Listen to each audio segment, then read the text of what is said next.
야곱의 인생은 지금 복잡하지 않습니까? 그 인생의 출발은 인간의 최선이었죠. 이미 하나님이 태중에서 야곱과 에서의 인생을 어느 정도 이렇게 말씀해 주셨잖아요. 야곱이 작은 자가 큰 자가 작은 자를 섬기는 말씀을 주셨기 때문에 이제 이 아이들은 모르지만 이제 어머니 또 실수를 한 부분이 있고요. 그렇죠? 어쨌든 우리가 잘 아는 것처럼 이제 야곱이 축복을 이제 인터셉트하지 않습니까? 그렇죠? 그렇게 하는 것이 과연 옳은 것일까? 하나님이 축복하시기로 하셨으면 인내하고 기다리면 반드시 하나님의 약속은 이루어지잖아요. 그렇죠? 하나님의 약속을 누리기 위해서 다른 사람의 것을 빼앗는 것은 결코 잘한 일은 아닙니다. 그렇죠? 그럴 필요가 없는 일이에요. 그래서 어쨌든 야곱의 인생은 인간의 최선으로 시작을 하는 거죠. 내가 하나님을 위해 할 수 있는 것. 그것이 악한 노력에 시작하지 않았을 수도 있어요. 하나님을 위해서 한다고 할 수도 있었고 했지만 결국 야곱의 인생을 꼬이기 시작하죠. 그게 꼬여서 이제 도망자의 신세로 이제 외삼촌 집에 살다가 이 지점까지 32장까지 왔을 때는 그래도 재산도 제법 많아집니다. 그렇죠? 재산이 굉장히 많아요. 자신의 재산에서 형 에서를 만나기 전에 에서의 마음을 풀어주려고 선물 공세를 하잖아요. 선물 공세하는 예물의 사이즈가 14절에 보면 암염소가 200, 순염소가 20, 암양이 200이요, 순양이 20이요, 전나는 낙타 30과 그 새끼요, 암소가 40이요, 황소가 10이요, 암나귀가 20이요, 그 새끼 나귀가 10이라. 그러니까 선물의 사이즈가 어마어마한 거예요. 야곱이 이 지점에 왔을 때 하나님이 복을 주셔서 부인도 하나도 아니고 둘을 얻었죠. 자식도 많이 얻었죠. 재산도 늘어났죠. 이 시대에 받을 수 있는 복을 다 받았단 말이에요. 자녀도 많죠. 이제 재산도 많죠. 엄청난 복을 누렸는데 하나님의 축복 가운데 사는 삶이에요. 응답도 많이 받고 하나님에 대한 것도 알고. 야곱의 기도를 보면 우리가 9절부터 야곱이 기도하잖아요. 야곱이 또 이르되 하면서 기도하잖아요. 하나님의 약속 기억하고 있어요. 기도하는 사람이었어요. 기도도 하죠. 응답도 받았죠. 하나님의 축복이라는 말씀도 기억하고 있죠. 그런데 이 야곱의 삶은 진리로 자유한 삶을 누리지는 못하고 있는 거죠. 7절에 보면 야곱이 심히 두렵고 답답하여 라고 이야기합니다. 큰 축복을 받아요. 응답도 누리고 지금으로 치면 교회 생활도 열심히 하고 교회 중직정도 되고 많은 것을 누리고 있지만 결국 야곱의 삶에서 잘못된 선택, 실수였던 이 에서에 대한 부분만 건드리면 언제든지 야곱은 그 자리에서 바로 마음이 지옥이 되는 거예요. 심히 두렵고 답답한 지점에 이르게 되는 것이죠. 너무 삶이 어두워지는 거예요. 많은 것을 누리고 있지만 결국 그 지점에 가면 그 사건만, 그 사람만 건드리면 그 사람의 마음에 심한 어두움과 그냥 저주가 임하는 상황이 되는 것이죠. 많은 그리스도인들이 이러한 자유를 누리지 못하고 사는 것이 사실은 아마 주님 앞에 서는 자리까지 그래야 할 수도 있어요. 왜? 내가 그리스도와 함께 십자가에 죽었다는 것은 내 삶의 모든 영역에서 그리스도의 승리가 선포되는 것을 의미하지 않습니까? 그렇죠? 아멘이죠. 내가 그것을 경험합니다. 하나님 나에게 주신 이 복음의 능력을 선포하면서 놀라운 복음을 경험하는데 그것이 내 삶의 모든 영역에서 실제가 되는 것은 완전히 다른 이야기예요.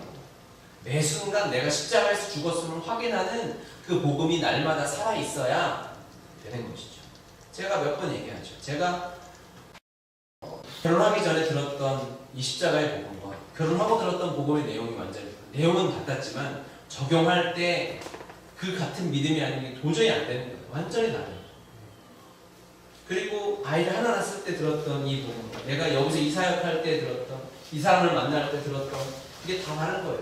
매 순간 나에게 준 이 원초적인 그리스도의 이 생명의 십자가 복음이 살아있어야 그때도 복음이 실제가 되어서 그 영역에서 나 주고 예수 사는 믿음의 영광을 볼 수 있다는 것이죠.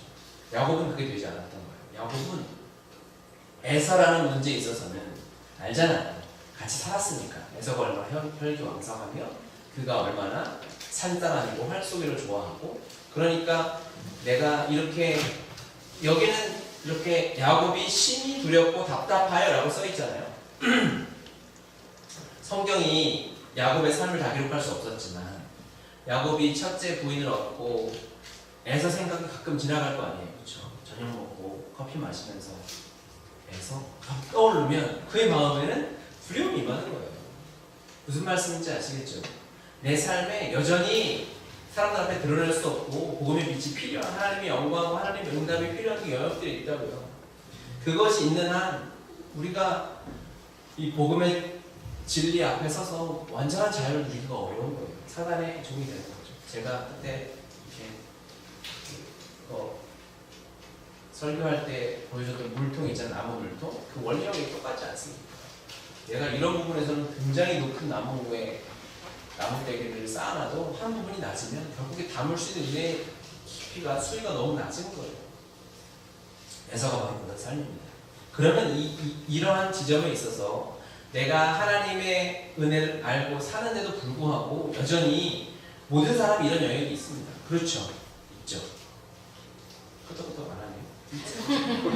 제일 먼저 있잖아요. 있을 수밖에 없어요. 그러면 어떻게 해야 하냐, 이때는 하나님이 드러내 주시고, 너 하나님의 사람이고 너 기도한다고 하고 예배한다고 하고 하나님의 은혜를 누리며 산다고 함에도 불구하고 네가 잘 안 되고 연약한 부분이 있지라고 하나님이 질문하시는 거예요. 그럼 우리 아멘 하잖아요. 그렇죠? 아멘 하고 어떻게 해야 되느냐, 여기서 야곱처럼 또 인간의 최선을 써서는 안 되는 거예요. 야곱이 이 지점에서 뭐하죠? 답답하고 두려우니까 하나님을 기도하잖아요. 여기까지 너무 좋아요. 기도하고 나서 이제 또 자신이 했던 자신의 잔머리, 내 인간의 경험과 지혜를 동원해서 어떻게든 이 상황을 또 모면하려고 하는 거예요. 그러니까 얼마나 창피해요. 야곱이 이 지점에서 가장 진짜 이렇게 시사한 남자가 어디 있어요? 그렇죠? 에서에게 줄 선물을 이만큼 해가지고 그 때를 이제 그룹을 나누잖아요. 첫 번째 파트는 뭐죠? 자기가 제일, 그러니까 둘 중에서 좀 미워하는 부인과 그의 자식들을 맨 앞에 1차 이제 총알바지로 내보내고, 혹시 1차 방어선을 틀렸으면 안 되니까 2차 방어선 해가지고 이제 좀 아끼, 그리고 마지막에 한 팀 자기 뒤에 숨겨놓고 이렇게 가다가 결국엔 다 건너고 혼자 남지 않습니까? 얼마나 이 쫌생이 같은 남자예요. 여러분, 이렇게 남자가 이러면 안 돼요. 남자가 몇 명 없는데 이렇게 살면 안 되죠. 인간의 최선은 결국 야곱이 천국에서 누구든지 32장을 설교할 때마다 창피하실까? 그럴 것 같아요. 너무 창피한 일이에요. 내가 여전히 이제 에서를 만난다, 에서가 멀리서 이제 에서를 대면할 수밖에 없는 상황이 오면 하나님 앞에 철저히 기도하고 하나님의 말씀에 순종해서 주님이 이끄시는 길을 따라가야지. 여기서도 자신의 경험과 지혜를 동원해서, 내 인맥을 동원해서, 내 재산을 동원해서 무엇을 해결해 보려고 하면 그것은 그냥 나의 인간의 최선의 불행함으로 남을 뿐이에요. 거기서는 하나님께 모든 것을 맡겨야 합니다. 그렇죠?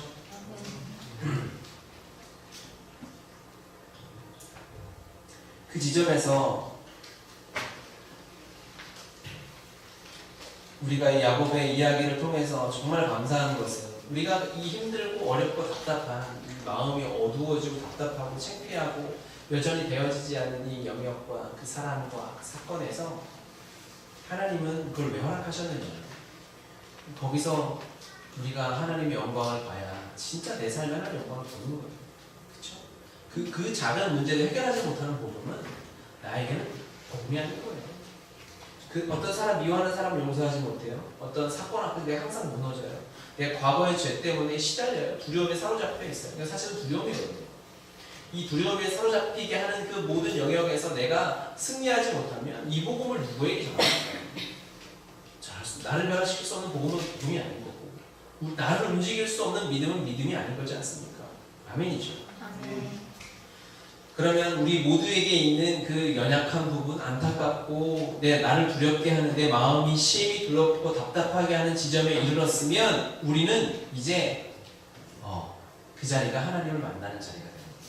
그것이 분이엘이 되는 거예요. 하나님의 얼굴이 되는 거예요. 분이엘은 여기가 이제 이 이야기가 여러분의 성경에도 이렇게 파란 글씨로 분이엘에서 씨름하다 이렇게 써 있어요? 네. 네. 하원이는 좋은 성경을 보고 다른 분들은 맨날 이렇게 세로로 있어요. 성경이니까 여기 써 있어요. 제목이 분이엘 하나님의 얼굴이다. 하나님의 얼굴이라고 하는 것은 우리는 지금도 막 이렇게 교회 카페에서 분이엘 해놓고 하잖아요. 근데 사실 이 당시의 개념으로는 분이엘은 인간의 죽음의 자리예요. 이 야곱도 그렇게 고백하잖아요. 내가 하나님의 얼굴을 대면하여 죽게 되었다. 그래서 그 자리를 분이엘이라고 하잖아요. 지금 우리가 축복이 분이엘 너무 아름답잖아요. 그래서 분이엘 찬양팀, 분이엘 성교단 이런 것도 있는데 사실은 이거는 인간으로서는 도저히 서서는 안 되는 자리인 거예요. 하나님의 얼굴을 대면하는 자리. 하나님이 실제로 너무 가득히 임재해서 야곱이 감당할 수 없는 그 자리가 분이엘이었던 거예요. 그렇죠? 그럼 보십시오. 야곱이 인생에서 가장 어둡고 두렵고 답답했던 그곳의 이름은 분이엘인 거예요. 그렇죠? 그러니까 여러분 지금까지 그래도 대부분이 나이 좀 잡수셨는데 나이 잡수실 때까지 여전히 해결 안 되는 문제가 있어요. 그렇죠? 있어요? 그거는 분이엘 아니면 해결이 안 되는 거예요. 하나님의 얼굴을 보는 것만큼 하나님의 임재가 가득 임하지 않으면 해결이 안 되는 거예요. 지금까지 10년, 15년, 20년, 이렇게 30년, 40 이렇게 사셨음에도 해결이 아직 안 됐으면 그건 하나님의 얼굴밖에 없는 거예요. 내가 죽는 한이 있어요. 하나님의 임재가 강력하게 임해야 이 내 마음의 두려움과 답답함과 해결될 수 없음이 그 하나님의 임재가 있어야만, 하나님의 얼굴을 대면하는 것 같은 임재가 있어야만 해결이 되는 거예요. 야곱이 여기서 해결을 받지 않아요. 그렇죠? 에서와 극적으로 화해를 하게 되고 여전히 야곱은 인간의 톱밥이 남아있긴 하죠. 쫌생이처럼 에서 먼저 가라 그러고 이제 딴 길로 새가지고 영영 이별을 하지만 어쨌든 야곱의 마음에서 에서와의 화해는 이루어지게 되는 것이죠. 어떻게? 분이엘에서 가능한 것이다. 하나님의 상상할 수 없는 하나님과 씨름하는 것 같은 직접 하나님과 대면해서 이렇게 씨름하는 것 같은 임재가 있어야만 이 문제가 해결되는 거예요. 그러니까 아무리 인간이 노력해도 안 되는 거죠. 기도밖에 답이 없는 거죠. 기도밖에 답이 없는 거예요. 야곱의 인생에서는 기도밖에 답이 없었어요. 우리가 기도 빼고 다른 것을 하려고 노력하면 돌아가는 것이고 기도가 가장 빠른 길이다. 기도만이 지름길이고 유일한 길인 것이다. 다른 것을 택할 수 없는 거예요. 그리고 하나님이 뭐라고 하시죠? 야곱의 이름을 씨름했잖아요. 씨름하고 이제 야곱이 하도 대드니까 이제 엉덩이뼈를 치지 않습니까? 그래서 이제 야곱이 쩔뚝거리게 되는 거죠. 그리고 나서 하나님이 야곱의 이름을 이스라엘이라 이렇게 바꾸시죠. 이스라엘의 뜻은 하나님과 겨루어 이겼다라는 뜻이었어요. 그러니까 야곱은 이 하나님의 사자와 싸워서 졌잖아요. 그렇죠? 졌어요. 이긴 사람이 왜 다리를 절어요? 진 사람, 씨름했으면 진 사람이 절어야지. 야곱은 졌어요. 그런데 하나님이 네가 이겼다라고 얘기하시는 거잖아요. 그 얘기는 뭐죠? 하나님이 항상 져주겠다는 거죠. 하나님이 야곱과 싸워서 당연히 상대가 안 되지만 야곱 네가 언제든지 나에게 싸움을 걸어오면 즉 네가 나를 언제든지 부르면 내가 항상 져주겠다는 거예요. 인간의 상식으로는 대화를 하려면 그렇죠? 내가 무엇을 요구하려면 앙금이 없어야 돼. 그렇죠? 제가 윤성이 형제한테 나 돈 10,000원만 빌려줘 라고 할 때는 전제가 뭐가 있어야 돼요? 제가 그 전에 빌렸던 돈을 다 갚아야 될 거 아니에요. 그쵸? 어제 10,000원, 그저께 10,000원 빌려놓고 나 또 10,000원만 빌려줘 하면 어떻게 하겠어요? 윤성이 형제가? 교회 안 나오겠죠? 이게 안 되는 거야. 그러니까는 그 사람이 무슨 짓을 했든지 그게 다 용납이 안 되면 또 그 요구를 들어줄 수는 없는 거예요. 그런데 하나님은 그걸 하시겠다는 거예요. 우리가 그동안 하나님께 무슨 짓을 했던 하나님 앞에 잘못을 하고 또 그 죄를 또 짓고 또 범죄하고 말을 안 듣고 게으르고 낙하하게 살아도 하나님한테 씨름을 걸면 또 져주겠다라고 하나님 말씀하시죠. 그 이름이 이스라엘이라는 거예요. 그래서 이스라엘이 지금 뻔뻔해요. 엄청 뻔뻔하게 지금도 하나님 예수님 안 믿고 막 이렇게 계속 팔레스타인하고 전쟁하고, 얼마 전에도 몇 명이 시위한다고 막 총 쏴가지고 팔레스타인 청년 2명 죽고 막 이랬잖아요. 하나님이 정말 이스라엘 이름대로 얼마나 참으시는지 몰라요. 이스라엘을 보면 쥐들이 잘난 줄 알고 하나님이 주신 이 지혜 방법으로 좀 IQ가 좀 높아가지고 많은 경제권을 누리고 많은 권력을 누리고 살면 이쯤 됐으면 회개하고 돌아와야 되는데 여전히 예수 그리스도를 거부하고 있잖아요. 그러면 그 땅에 재앙이 임해도 임해야 되는데 하나님은 하신 약속이 있는 거야. 그러니까 하나님은 시작부터 지고 들어갈 수밖에 없는 게임을 하시는 거죠. 그렇죠? 하나님 우리를 사랑하시니까. 아멘. 하나님의 사랑의 동기가 우리에게 있지 않고 하나님이 그 사랑의 동기를 우리에게 두었다면, 우리의 행동에 두었다면, 우리의 순종에 두었다면 하나님은 져주실 이유가 전혀 없는데 하나님은 우리에게 주시기로 한 그 사랑과 축복과 그 놀라운 모든 동기를 하나님 자신 안에 두시고 우리를 일방적으로 사랑하기로 결정하셨기 때문에 우리가 하나님 앞에 나아갈 때는 어떻게? 담대하게 나아가는 게 필요한 거예요. 그렇죠? 나의 행위를 바라보고 내가 한 헌신을 바라보고 나아가면 하나님 앞에 기도할 수 없는 거예요. 그런데 담대하게, 뻔뻔하게 있는 모습 그대로 나아가는 기도가 야곱의 기도였던 거죠. 그 이름이 이스라엘인 거예요. 우리의 이름이 이스라엘 아닙니까? 우리는 평생 태어날 때 주인의 가문에서 태어나서 주인으로 평생 살잖아요. 그렇죠? 그러다가 주인으로 죽는데 그 중간에 예수 그리스도를 만나서 우리 이름을 하나님 아버지께서 이스라엘로 바꿔주셨어요. 아브라함의 자손으로 바꿔주셨어요. 그러면 우리의 기도의 태도는 당연히 하나님 앞에 하나님이 언제나 나를 져주시는구나라는 태도를 가지고 기도해야 되는 거예요. 교회를 좀 다니고 이렇게 아예 초신자들은 뭐 잘 모르겠지만 신앙 경력이 조금 쌓이면 되게 신앙 양심이라는 게 막 생겨요. 뭔지 아시죠? 그래서 내가 믿었는데 한 주 동안 성경을 많이 안 읽었으면 양심이 찔려서 기도도 못하겠다. 이딴 말들을 한다는 거죠. 그렇죠? 뭔지 아시겠죠? 얘가 하나님 앞에 헌신하는 게 이거 잘 못 지키면 하나님 불 낮춰서 이번 주는 그냥 예배만 구석에서 드리고 도망가야지. 이게 너무 뻔뻔하니까 내가 심지어 뭐 부영모임이나 이런 걸 할 수도 없다. 막 이런 생각들이 있는 거죠. 하나님에 대한 너무 큰 오해.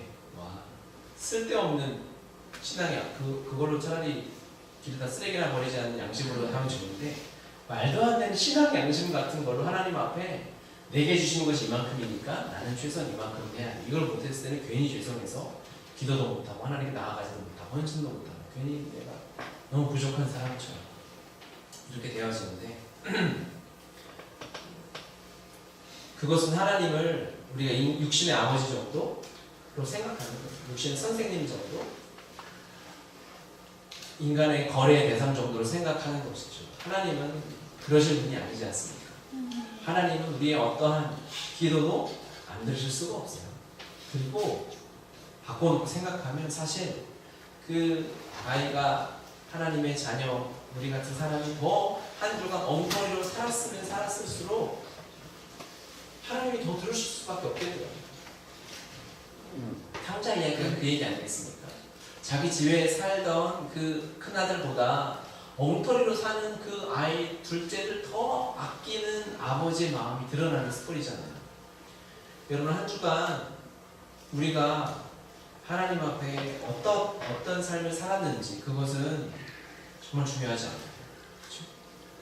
그리고 아버지의 관점에서 보면 우리가 이걸 이용하면 안 되겠지만 하나님 아버지의 관점에서 보면 우리가 더 기도하지 못하고 내가 이런 삶을 살아야지라고 결심했지만 그만큼의 삶을 못 살면 못 살았을수록 하나님이 아마 기도를 더 들어주실 것 같아요. 우리 연약함을 너무 잘 아시니까, 우리 부족함을 아시니까, 그렇죠? 장애를 가진 어머니들, 아버지들 인터뷰하면 항상 소원이 뭐냐라고 물어보면 하시는 얘기가 있죠. 뭐죠? 이 아이가 죽고 다음날 내가 죽었으면 좋겠다. 이런 얘기를 하는 걸 보고 감동을 좀 받으셔야 돼요. 그런 얘기를 하시잖아요. 아버지의 마음은 아니겠어. 우리 하나님 보시기에는 장애인보다 훨씬 우리는 능력이 없잖아요. 훨씬 실패도 많이 하고 한 실수 또 하고 능력이 없어서 넘어질 때 하나님이 어떻게 생각하시겠습니까? 우리를 떠나지 않으시는 거죠. 우리와 항상 함께 하고 싶으시는 거죠. 그렇죠. 우리가 이 세상 다하는 날까지 주님이 항상 동행하시고요. 그 아버지의 마음이 있기 때문에 우리는 또 뻔뻔하게 있는 모습 그대로 담대하게 하나님 앞에 나가서 하나님을 예배하고 하나님께 사랑한다고 말할 수 있는 거예요. 그렇죠? 부모가 듣고 싶은 것은 자녀가 부모를 사랑한다는 것이지 죄송하다, 미안하다, 잘못했습니다. 이 말만 하는 건 부모는 너무 더 슬픈 거죠. 그 무엇이든 잘못했어요라는 말 한마디보다 사랑해요라는 말이 부모에게는 훨씬 더 큰 기쁨인 거예요. 부모는 다 알죠. 자녀가 무엇을 잘못했는지, 어떤 실수를 했는지, 내 기대가 이것이지만 자녀가 무엇을 못했는지 다 알지만 그럼에도 불구하고 부모의 마음을 녹이는 것은 그 마음에 있는 원초적인 사랑을 요구하고 건드릴 때 아니겠습니까? 우리가 지금 하나님 앞에 구해야 할 것은 바로 그런 기도라고 생각합니다. 아버지는 우리를 그런 마음으로 보시는 거죠. 하나님은 언제나 우리를 그런 마음으로 보시고 아이 이름까지 초장부터 이스라엘로 바꿔주시고 그리고 이스라엘의 이름답게 살으라는 겁니다. 하나님과 겨루어 이긴 자. 언제나 하나님께 나아가면 하나님이 져줄 수밖에 없는 존재. 아멘인 거죠. 이름은 존재를 상징하니까. 우리의 존재가 하나님 안에서 하나님 앞에 기도함으로 기도할 때마다 우리의 존재가 이스라엘을 확인하고 하나님 앞에 기도하는 것입니다. 우리 함께 찬양하고 같이 기도합시다.